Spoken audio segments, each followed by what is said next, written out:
আলোচিত ধর্মীয় ব্যক্তিত্ব আতাউর রহমান বিক্রমপুরীকে গ্রেপ্তার করেছে পুলিশ। তার বিষয়ে স্বরাষ্ট্র মন্ত্রণালয় 3 মাসের আটকাদেশ দিয়েছে।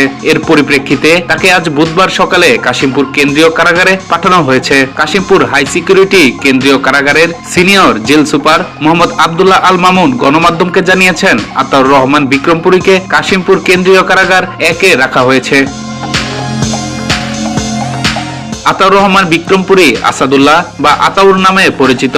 তার বাবার নাম হুমায়ুন সর্দার, মা রোকেয়া বেগম। আতাউর রহমান বিক্রমপুরীর বাড়ি মুন্সিগঞ্জ জেলার টুঙ্গিবাড়ি উপজেলার আমতলী গ্রামে। তিনি যশোরের জিগরগাছা উপজেলার ইস্তা গ্রামে অবস্থিত মার্কাজুল হুনাফা আল মুসলিমিন মাদ্রাসার প্রিন্সিপাল। এছাড়াও হুনাফা ইসলামিক স্কুলেরও প্রিন্সিপাল।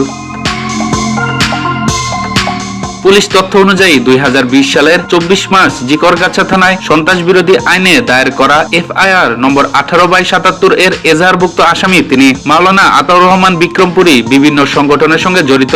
সোশ্যাল মিডিয়াতেও বেশ সক্রিয়। রাজধানীতেও বিভিন্ন আন্দোলন বিক্ষোভের সময় তাকে সামনের সারিতে দেখা গেছে। জানা গেছে, আতাউর রহমান আজাদী আন্দোলন বাংলাদেশের আমির, বৈষম্যহীন কারামুক্তি আন্দোলনের কেন্দ্রীয় জয়েন্ট সেক্রেটারি এবং জাতীয় খতিব ফাউন্ডেশন নামে একটি প্রতিষ্ঠানের শানে সাহাবা পদে রয়েছেন। গত অক্টোবরে গাজীপুর কালিয়াকৈর উপজেলার হিন্দু যুবক কর্তৃক মাদ্রাসার ছাত্রীকে ধর্ষণের অভিযোগ ওঠে।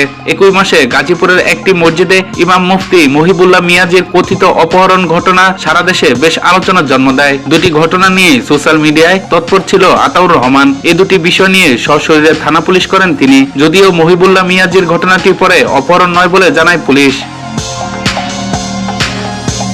সম্প্রতি ইনকিলাব মঞ্চের আহ্বায়ক ও জুলাই আন্দোলনের অন্যতম মুখ শরীফ উসমান বিন হাদির মৃত্যুর পর প্রতিবাদে ঢাকার শাহবাগে আয়োজিত বিক্ষোভের একটি অংশে আতাউর রহমান বিক্রমপুরীকে নেতৃত্ব দিতে দেখা যায়। যদিও অন্য বিক্ষোভকারীরা তাদের সাথে দূরত্ব বজায় রাখায় তিনি মাঝপথে কর্মসূচি সমাপ্ত ঘোষণা করে চলে যান।